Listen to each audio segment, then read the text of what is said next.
할렐루야. 우리 옆분들과 인사하실 때 주님이 당신의 손을 놓지 않으십니다 이렇게 한번 인사하실까요? 한순간도 우리를 잊지 않으시는 하나님의 은혜를 여러분들 꼭 기억하시고 날마다 믿음으로 승리하며 살아가시기를 주님의 이름으로 축복합니다. 여러분, 교회를 사랑하십니까? 얼마나 사랑하십니까? 많이요. 네, 감사합니다. 좋아하는 거랑 사랑하는 거랑은 달라요. 좋아하는 건요, 싫어지면 그만입니다. 그러나 사랑은 그렇지 않습니다. 오늘 본문에 보면 사도 바울이 교회를 얼마나 사랑하는지 데살로니가 교회를 향한 그의 마음을 읽을 수가 있습니다. 하나님의 복음뿐 아니라 자신들의 목숨까지도 그들에게 주기를 기뻐함은 너희가 우리의 사랑하는 자가 되었기 때문이라고 말씀합니다. 얼마나 사랑하기에 자기의 목숨까지 주는 것이 기쁨이 될 수 있을까요? 사도와 교회의 관계가 실은 그래야 마땅한 것 아닐까요? 주님의 몸 교회를 사랑하는 우리 성도들의 마음도 실은 그래야 마땅하지요. 주님이 목숨을 내어서 우리를 사랑하셨기 때문입니다. 목숨을 내어줄 정도까지 그것이 기쁨이 되는 그런 사랑이었으니 교회를 향해서 애쓰고 수고하는 것이 큰 말해서 뭐 하겠습니까? 사도들이 교회를 위해서 수고하고 애쓴 것을 너희가 기억하지 않느냐? 말하고 있습니다. 사도들은 아무에게도 폐해를 끼치지 않으려고 밤낮으로 일하면서 복음을 전했습니다.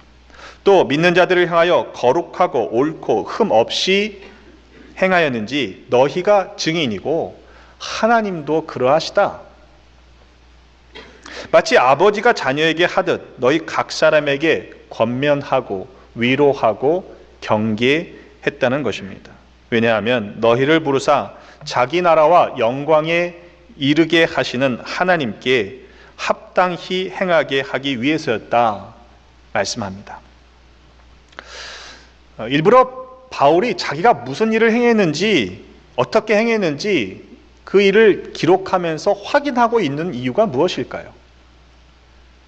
교회 안에 바울의 사도성에 대해서 의문을 제기하는 일이 생겼기 때문입니다. 또한 교회의 정체성에 대한 다른 의견들이 생겨났기 때문입니다. 그래서 바울이 다시금 데살로니가 교회로 돌아가고자 열심을 다해 힘썼지만 사탄이 막았다. 2장 17절로 18절에 말씀합니다. 그렇게 직접까지 못했는데 그렇다고 해서 데살로니가 교회가 당면한 일들을 그냥 두고 볼 수는 없는 일이었습니다. 직접까지 못하면 편지를 통해서라도 교회를 향한 사도 바울의 마음을 전달하기 위해서 펜을 들어 쓰고 있는 것입니다. 데살로니가 교회는 어떤 교회였습니까? 1장의 말씀을 보면 교회의 모습을 이렇게 소개하고 있습니다. 너희는 많은 환난 가운데서 성령의 기쁨으로 말씀을 받아 우리와 주를 본받는 자가 되었다. 그러므로 데살로니가 교회가 마게도냐와 아가야에 있는 모든 믿는 자의 본이 되었다. 이렇게 칭찬합니다. 주의 말씀이 너희에게로부터 마게도냐와 아가야에만 들릴 뿐 아니라 하나님을 향하는 너희의 소문이, 믿음의 소문이 각처에 퍼졌다. 데살로니가 교회가 어떻게 우상을 버리고 하나님께로 돌아와서 살아계시고 참되신 하나님을 섬기는지, 또 죽은 자들 가운데서 다시 살리신 그의 아들이 하늘로부터 강림하실 것을 너희가 어떻게 기다리고 있는지, 그들이 말하는 것을 들어보니까, 소문을 들어보니까 더 이상 할 말이 없을 정도로 잘하고 있다는 거예요. 교회에 대한 짧은 표현입니다만 그 이야기를 들을 때에 참 이상적인 교회다 이렇게 생각이 듭니다.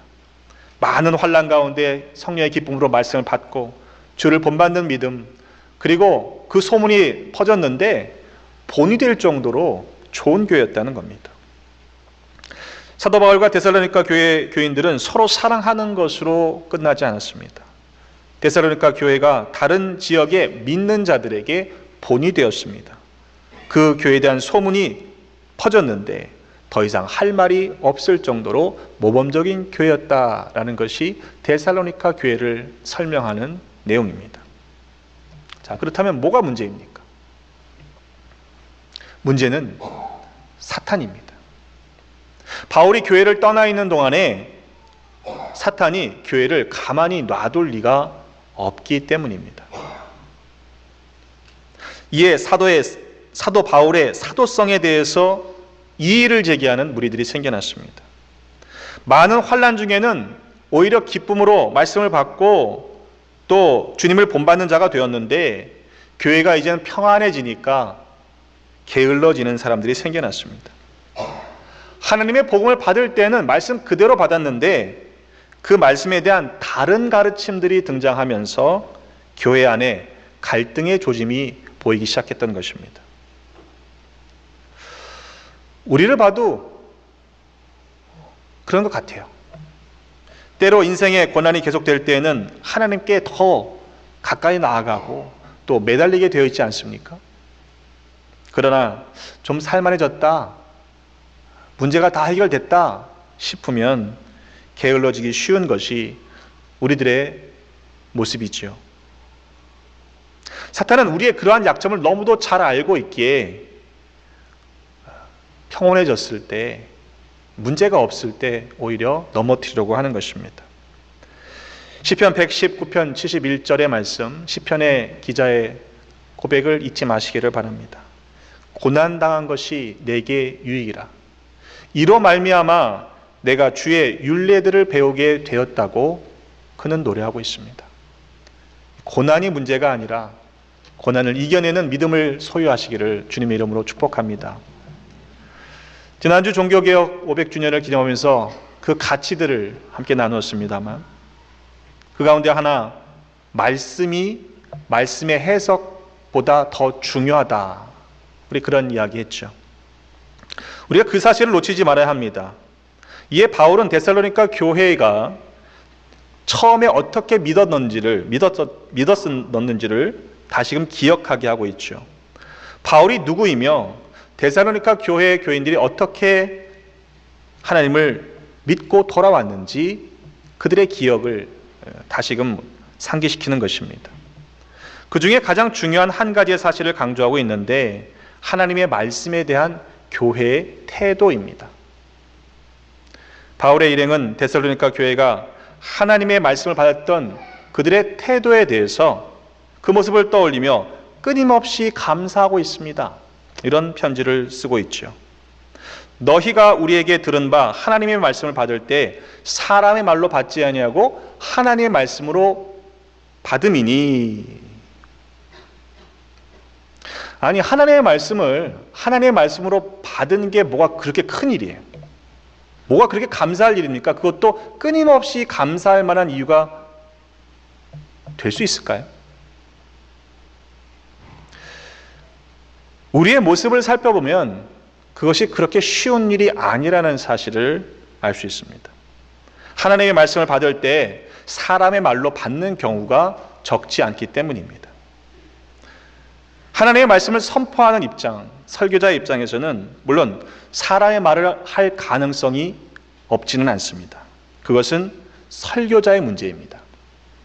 하지만 여러분 각자의 문제는 하나님의 말씀을 받을 때 과연 나는 하나님의 말씀으로 받느냐라는 것이죠. 하나님의 말씀을 받는 채널은 다양합니다. 일반적으로는 설교를 통해서 하나님의 말씀을 받죠. 성경을 읽을 때에도 하나님의 말씀을 들을 수 있습니다. 기도나 환상 중에도 하나님께서 말씀하십니다. 그런 방법 외에도 성령께서 가르치시고 생각나게 하시는 것이라면 어떠한 방법이나 시간, 그것이 중요하지 않아요. 그것을 넘어서서 성령께서는 말씀하시기 때문입니다. 그러나 그렇게 주어진 하나님의 말씀은 그 많은 말씀들이 성경의 말씀과 전혀 위배되지 않습니다. 모순되지 않습니다. 왜냐하면 그 말씀이 다 성경 안에 있기 때문입니다. 하나님의 말씀은 선포되는 것입니다. 선포된 말씀을 믿을지 안 믿을지는 각자 자신의 책임인 것이죠. 설교를 통해서 말씀을 보다 회중들이 잘 이해할 수 있도록 해석하고 또 잘 전달하는 것은 2차적인 문제입니다. 본질적인 문제가 아니에요. 왜냐하면 하나님의 말씀은 그 말씀 자체에 능력이 있기 때문입니다. 우리는 성경을 하나님의 말씀이라고 이야기하죠. 그렇다면 하나님께서는 성경을 통해서 지금도 우리에게 계속해서 말씀하고 계십니다. 하지만 단지 우리가 성경을 성경책 정도로만 읽고 있다면 우리의 모습을, 우리의 신앙의 정도를 다시금 점검해 봐야 할 것입니다. 예수님께서는 성령님께서 보혜사가 되신다고 말씀하셨죠. 보혜사 곧 아버지께서 내 이름으로 보내실 성령, 곧 그가 너희에게 모든 것을 가르치고 내가 너희에게 말한 모든 것을 생각나게 하리라. 요한복음 14장 26절의 말씀입니다. 때문에 성령님께 가르쳐달라고 또 생각나게 해달라고 간구하시기를 바랍니다. 그러면 성령님께서 모든 것을 가르쳐 주시고 또한 말씀하신 그 모든 것을 생각나게 하실 것입니다. 이러한 말씀은 특정한 소수 누구에게만 주어지는 것이 아닙니다. 특정한 소수에게 내리는 직계시를 말하지 않습니다. 하나님께서는 이미 모든 것을 우리에게 다 드러내 보여주셨습니다. 그것이 성경입니다. 또 궁극적인 계시, 그것은 바로 다름이 아니라 예수 그리스도이십니다. 예수 그리스도 통해서 하나님이 우리에게 보여줄 수 있는 것은 다 보여주셨다는 거예요. 더 이상 하나님께서 우리에게 내보여주실 것이 없습니다. 왜? 예수 그리스도 통해서 다 이루셨기 때문입니다. 그렇기 때문에 혹시라도 누군가가 2000년 동안 아무도 깨닫지 못한 특별한 비밀을 자기만 알고 있다, 내가 직접적인 계시를 받고 있다라고 하는 사람이 있다면 경계하시기 바랍니다. 가짜일 가능성이 많습니다. 왜냐하면 하나님은 말씀이시기 때문에 그래요. 요한복음 1장 1절은 이렇게 선포합니다. 태초에 말씀이 계시니라. 이 말씀이 하나님과 함께 계셨으니 이 말씀은 곧 하나님이시라. 요한복음 1장 14절은 또한 말씀하죠. 그 말씀이 육신이 되어 이 땅에 오신 분이 예수 그리스도이십니다 라고 선포하고 있습니다. 그러니까 성경 전체가 하나님의 말씀이에요. 말씀이신 하나님께서 우리에게 말씀하지 않으신다라고 말하는 것이 오히려 이상한 것이죠. 물론 때로 하나님께서 침묵하실 때도 있습니다. 그런데 그 침묵은요, 하나님이 말씀하시는 또 다른 방법이에요. 하나님께서는 왜 이렇게 자꾸 말씀하십니까? 우리에게 그것도 미리 말씀하십니까? 왜냐하면 만일 하나님께서 말씀하지 않으시고 어떤 일들을 행하신다고 할 때 우리가 그것이 하나님께서 하신 일이라는 사실을 알지 못하게 되기 때문입니다. 아모스서 3장 7절의 말씀에 보면 주 여호와께서는 자기의 비밀을 그 종 선지자들에게 보이지 아니하시고는 결코 행하심이 없다라고 말씀하고 있습니다. 문제는 우리입니다. 하나님은 지금도 계속해서 말씀하고 계시는데 과연 우리는 그 말씀을 받을 때 하나님의 말씀으로 받고 있느냐, 이 말이죠. 예를 들어 설교를 듣고 난 후에 우리들의 반응을 보면 알 수 있습니다. 목사님 오늘 설교 좋았어요. 뭐가 좋았다는 거죠? 여러분 설교가 싫으면 듣지 않으실 겁니까? 은혜를 받는 대목도요, 별반 다르지 않습니다. 내가 생각하는 것과 일치하는 얘기를 하면요, 아멘 합니다. 근데 내가 생각하는 것과 좀 다른 얘기를 하면요, 노멘 합니다.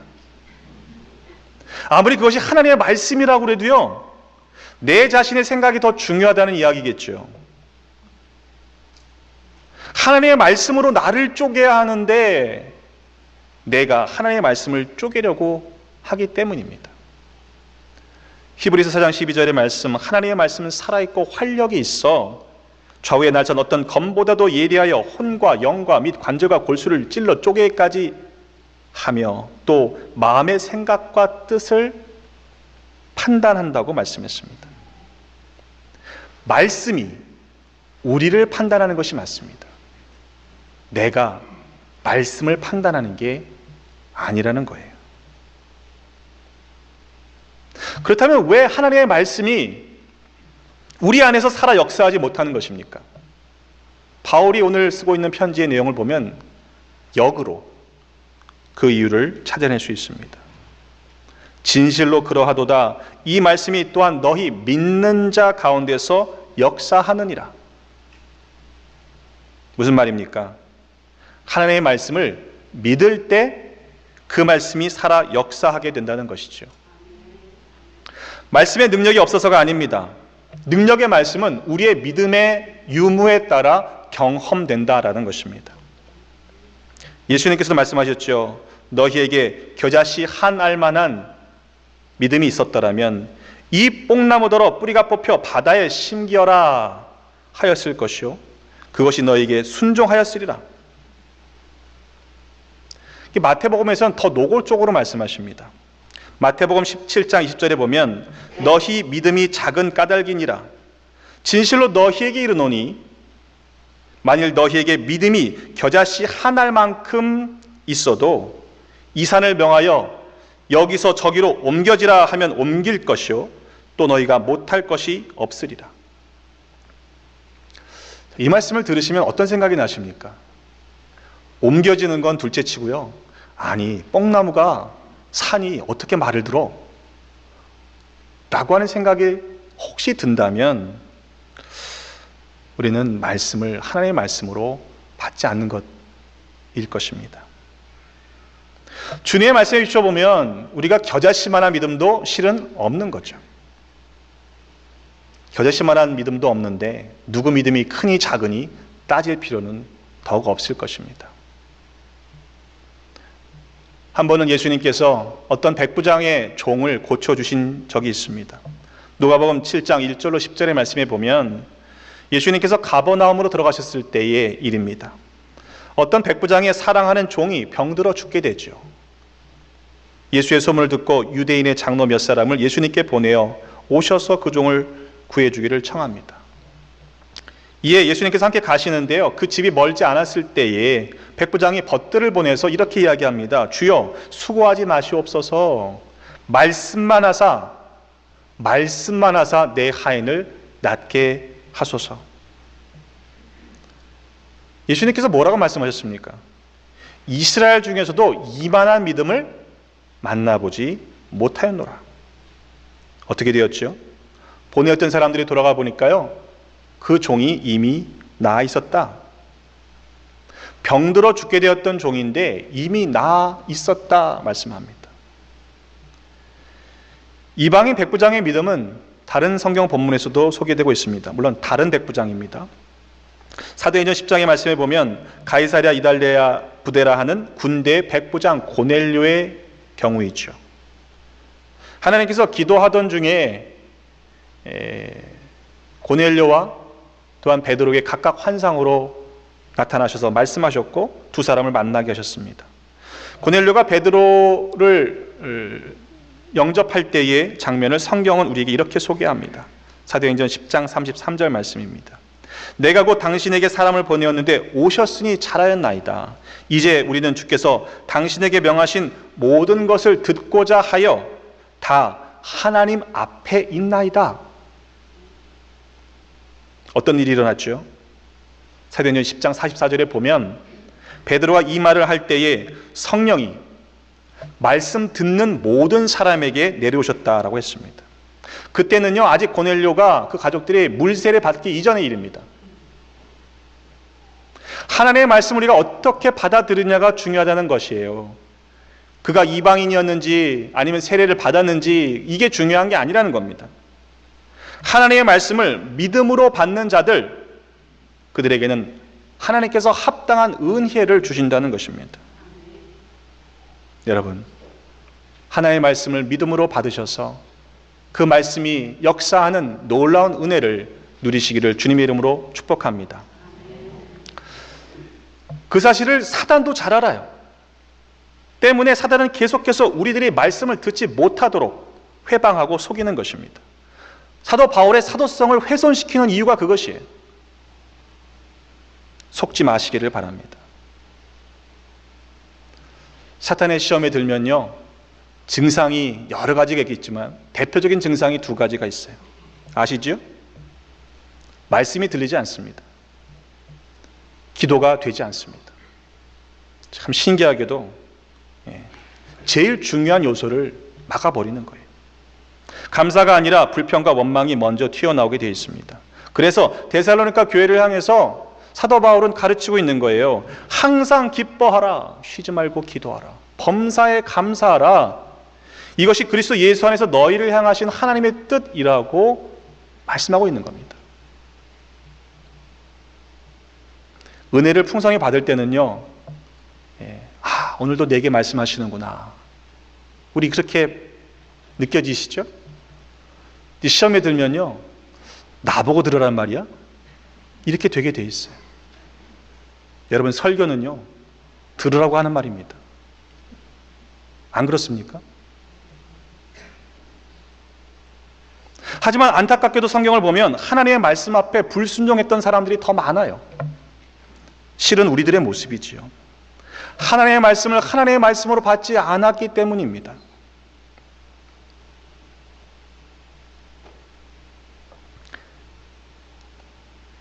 하나님의 말씀 앞에 믿음으로 받아하지 않았기 때문에 그래요.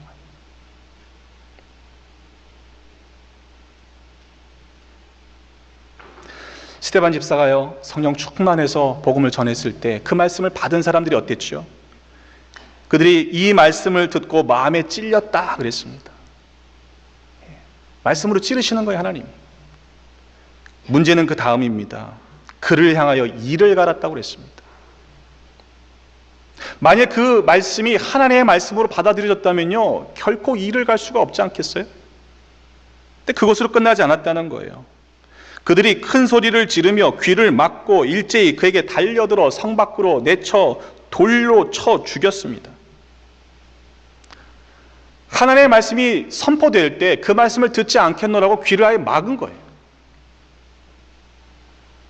분명한 사단의 일입니다. 바울이 에베소에서 말씀을 가르칠 때 일입니다. 바울이 회당에 들어가서 석 달 동안 담대히 하나님의 말씀을 강론하고 권면했습니다. 그런데 어떤 사람들은 마음이 굳어 순종하지 않고 무리 앞에서 이 도를 비방하거늘, 그래서 바울이 따로 떠나서 두란노 서원을 세우고 2년 동안 가르치잖아요. 날마다 말씀을 강론했습니다.